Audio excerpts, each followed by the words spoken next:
بسم اللہ الرحمن الرحیم۔ السلام علیکم۔ ایک دن حضرت علی رضی اللہ تعالیٰ عنہ کہیں جا رہے تھے۔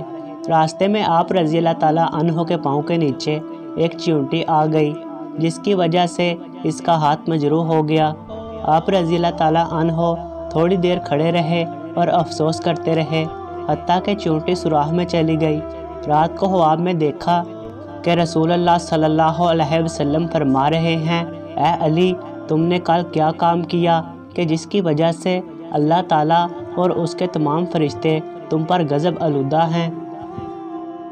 وہ حق تعالیٰ کی یاد میں سے ہے اور جب سے پیدا ہوئی ہے ذکر الہی سے غافل نہیں ہوئی، سوائے اس وقت کے جب اس کا پاؤں مجروح ہوا۔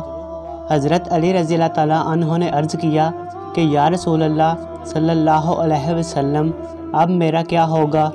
آپ صلی اللہ علیہ وسلم نے فرمایا، اے علی، اگر وہ چیونٹی تمہارے لیے معافی مانگتی تو کام بہت مشکل تھا، لیکن اس نے بارگاہ رب العزت میں عرض کر دیا ہے کہ اے اللہ، تیرے نزدیک عمل کا دار و مدار نیت اور ارادہ ہے۔